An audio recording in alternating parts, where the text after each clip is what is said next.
Morning बच्चों।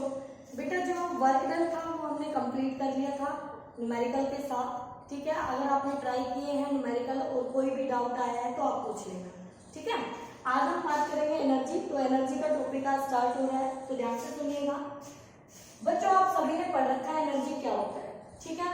तो आप कहते हैं कैपेसिटी टू डू वर्क या एबिलिटी टू डू वर्क। तो जो एनर्जी है वो हमारी कैपेसिटी है, capacity to do work, work करने की जो क्षमता है, जो एबिलिटी है, उसी को हम एनर्जी कहते हैं, ठीक है। यानी कि एनर्जी जो है वो एक तरह से हमारा किया गया वर्क है।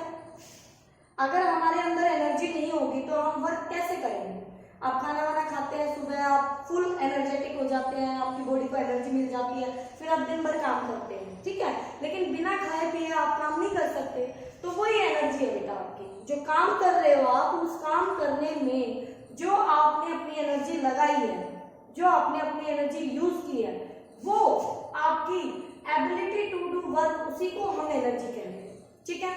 एनर्जी के बहुत सारे फॉर्म है बच्चों। मैकेनिकल एनर्जी है, हीट एनर्जी है, साउंड एनर्जी है, लाइट एनर्जी है, ओके, इलेक्ट्रिकल एनर्जी है, बहुत सारी एनर्जी है। ये एक फॉर्म से दूसरी फॉर्म में कन्वर्ट होती रहती है। एनर्जी एक फॉर्म से दूसरी फॉर्म में कन्वर्ट होती रहती है, ओके। एनर्जी की जो एसआई यूनिट होगी, एसआई यूनिट वो आपको मालूम है, जूल, ठीक है, कैपिटल जे से। और इसकी सीजीएस यूनिट वो भी आपको मालूम है, यूनिट फर्स्ट में आप कर चुके हैं, अर्ग, ठीक है बेटा। 1 जूल और अर्ग में रिलेशन भी आपको मालूम है, 1 जूल इक्वल टू अर्ग कितने होते हैं, ओके। अब हम आज बात करेंगे एनर्जी की। बात हमने कर ली कि एनर्जी क्या है, इसके यूनिट, इसकी सीजीएस, एसआई यूनिट और इसका डायमेंशन भी आप फाइंड आउट कर सकते हैं, ठीक है। अब उसके बाद इसमें आता है आपके पास जो टाइप जिसमें हम बात करने वाले हैं। तो एक आएगा आपके पास काइनेटिक एनर्जी, जिसको आप डिटेल में डिस्कस करेंगे, काइनेटिक एनर्जी। और दूसरा आएगा आपके पास पोटेंशियल एनर्जी,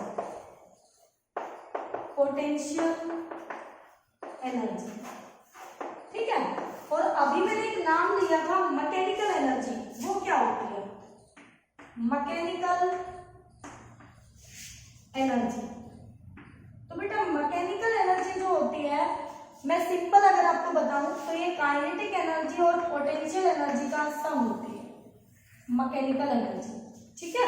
और ये बहुत आपको यूज करना है कंजर्वेशन ऑफ एनर्जी। जब आप यूज करते हैं तो मैकेनिकल एनर्जी कंजर्वेशन आप कई न्यूमेरिकल को सोल्व करने में लगाते हैं, ओके। तो मैकेनिकल एनर्जी होती है हमारी, काइनेटिक एनर्जी को हम K से और पोटेंशियल एनर्जी को हम U से रिप्रेजेंट करते हैं, ठीक है। तो अब हम बात करेंगे इसमें काइनेटिक एनर्जी की। 2 लेक्चर लगेंगे लगभग काइनेटिक एनर्जी को कंप्लीट होने में, तो आप अच्छे से देखना। अब स्टार्ट करते हैं काइनेटिक एनर्जी के साथ कि काइनेटिक एनर्जी हमें कैसे मिलती है। आपको पता है कि जो काइनेटिक एनर्जी होती है, काइनेटिक एनर्जी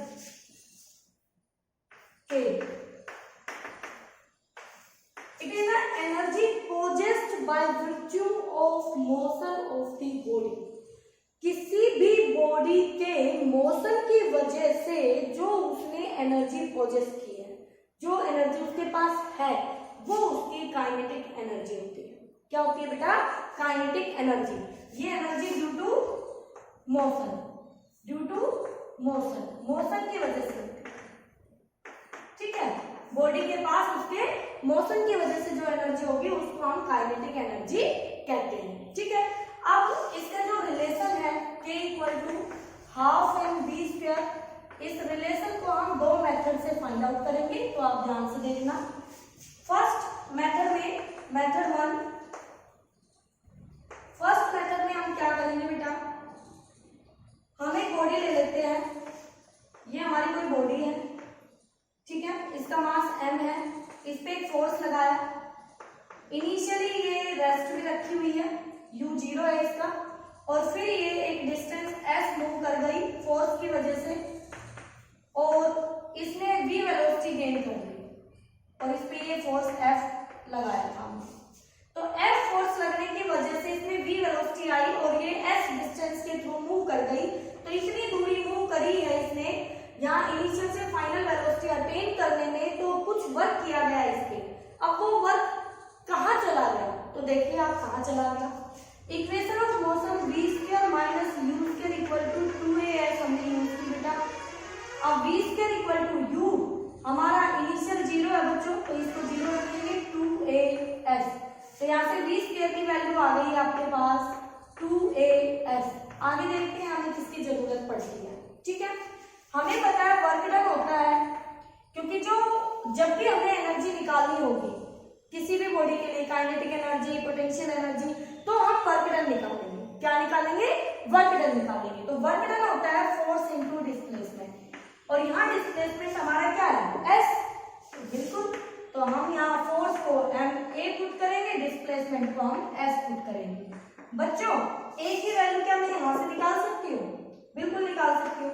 तो यहाँ से a कितना आएगा? v स्क्वायर अपॉन में 2s, ये वैल्यू उठा के मैं यहाँ रखूंगी। तो जैसे मैं वैल्यू पुट करूंगी बेटा m इंटू में v square by 2s into में s, एक s से s कट गया, तो यहाँ बच गया हाफ m v स्क्वायर। और यही वर्क डन हमें किस फॉर्म में मिल गया है? उस बॉडी की काइनेटिक एनर्जी की फॉर्म में मिल गया, उस बॉडी की काइनेटिक एनर्जी की फॉर्म में मिल गया। तो ये वर्क हमने किया और ये वर्क बॉडी की काइनेटिक एनर्जी की फॉर्म में उसमें स्टोर है। ठीक है, अब इसके दूसरे मेथड से हम कैसे करेंगे? हम करेंगे कैलकुलस मेथड से। कैसे करेंगे? कैलकुलस मेथड से, मेथड 2। तो उसको देखिए ध्यान से, वो मेथड क्या कहता है। सिचुएशन हम सेम मान के चलेंगे। सेकेंड मेथड, हमें पता है फोर्स होता है m इंटू ए, मास इंटू एक्सेलरेशन। तो हम एक्सेलरेशन को लिख सकते हैं dv by dt, rate of change of velocity. ठीक है, अब हमें स्मॉल वर्क डन dw निकालना है, तो force into small displacement dx के थ्रू लेंगे। ठीक है, कि मान लीजिए कोई बॉडी है, ये कोई बॉडी है, उस पे फोर्स लगाया हमने और u उसका 0 था और फाइनल वेलोसिटी v उसने अटेन की उस बॉडी ने, और वो body through small distance move कर गई।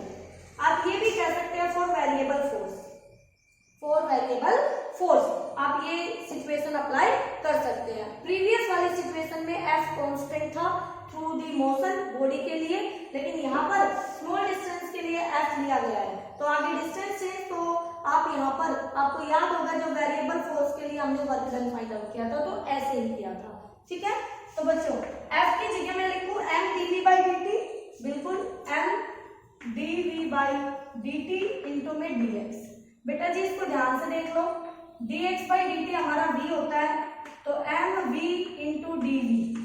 ये जो dv है ये वाला, ये अलग अलग नहीं है, ये एक साथ है। ये बताता है कि dv हम चेंज किसका देख रहे हैं, यहाँ वेलोसिटी है। ठीक है, तो d किसके साथ है? वेलोसिटी के साथ। ये हमारा dw चल रहा था। For total work done integrating on both sides, initial velocity 0, final velocity v, mv dv। मैंने वेलोसिटी की लिमिट क्यों रखी? क्योंकि ये d जिसके साथ d लगा होता है ये उसी की लिमिट यहाँ पुट होती है। तो इनिशियली बॉडी रेस्ट में थी तो 0, फाइनली बॉडी की वेलोसिटी v हो गई तो v, यहाँ से m बाहर हो जाएगा बेटा जी, m को हमने बाहर किया और 0 से v का इंटीग्रेशन कर देंगे। इंटीग्रेशन हमें अच्छे से आता है, तो बताइए w इक्वल टू m बाहर किया और v का इंटीग्रेशन, एक पावर ऐड कर दो, नई पावर से डिवाइड, तो ये आ गया v स्क्वायर बाई 2, 0 से v। तो w इक्वल टू हो गया m बाई 2 बाहर किया, v स्क्वायर माइनस 0 को छोड़ दिया, तो w आ गया है हाफ m v स्क्वायर। और यही वर्क उसकी काइनेटिक एनर्जी बनके हमें मिलेगा। तो ये आपका कौन सा मेथड था बेटा? Second method. ठीक है, तो आपको यही वाला मेथड करना है एग्जाम में, आप इसी मेथड से करें तो ज्यादा अच्छा है, क्योंकि आगे चल के आप एक थ्योरम भी पढ़ेंगे, वर्क एनर्जी थ्योरम। उस थ्योरम में आपको सेम यही रिपीट करना है, डेरिवेशन सिर्फ छोटा सा चेंज में कराऊंगी। इनिशियल वेलोसिटी यहाँ 0 ली है, वहां कुछ वेलोसिटी लेके चलेंगे हम। ठीक है, वो आपको उस थ्योरम के स्टेटमेंट से समझ में आ जाएगा कि वहां हम लिमिट चेंज क्यों कर देते हैं।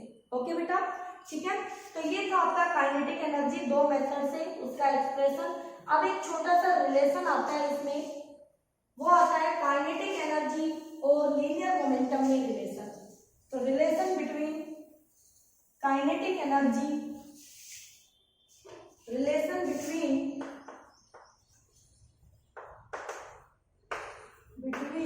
Kinetic energy and linear momentum, बिल्कुल छोटा सा है। देखिए, हमें पता है काइनेटिक एनर्जी होती है हाफ एम वी स्क्वायर, और हमें ये भी पता है मोमेंटम होता है एम इंटू वी। दोनों को डिवाइड कर दो बेटा, K by P equal to half M V square upon में एम वी, एक एम से एम गया, वी से वी गया, तो यहां से आ गया K by P equal to V by two. ठीक है, ओके, एक तो इस तरह से आपको एक रिलेशन मिल जाता है। अब दूसरा रिलेशन कैसे मिलेगा, यहां देखिए, ध्यान से, ज्यादातर हम सेकंड वाला रिलेशन यूज करते हैं, हाफ एम से मल्टीप्लाई, तो ऊपर हो गया स्क्वायर और एम से डिवाइड। बोलो बेटा, इस इक्वेशन में, इस रिलेशन में कोई फर्क है? एक एम से एम काटोगे तो हाफ एम वी स्क्वायर ही बचेगा, बिल्कुल। तो यहाँ से k इक्वल टू 1/2, ऊपर हो गया एम वी का होल स्क्वायर, नीचे हो गया एम, तो k equal to 1/2, M V क्या होता है p, तो ये हो गया p स्क्वायर बाई m, यानी कि काइनेटिक एनर्जी हो गया p स्क्वायर बाई 2m। और बेटा ये रिलेशन तो +2 में भी आपका पीछा नहीं छोड़ने वाला है। तो ये वाला रिलेशन है काइनेटिक एनर्जी और मोमेंटम में m के थ्रू, और ये वाला रिलेशन है उनकी वेलोसिटी के थ्रू, बट हमारे लिए ये ज्यादा इम्पोर्टेंट है। ठीक है, तो आप इसको करेंगे क्योंकि ये रिलेशन, इस रिलेशन पे आपको न्यूमेरिकल करने हैं। ठीक है, और इसी रिलेशन को आप +2 में भी यूनिट, कम से कम दो यूनिट में आप इसके ऊपर बेस्ड क्वेश्चन देखोगे। ठीक है, तो यहाँ से मैं ये भी लिख सकती हूँ P square equal to 2m k, kinetic energy, तो P इक्वल टू हो गया √2m k, linear momentum √2m k के इक्वल हो गया। ठीक है बेटा, तो ये छोटा सा रिलेशन था लेकिन इंपॉर्टेंट बहुत है। ओके, चलिए।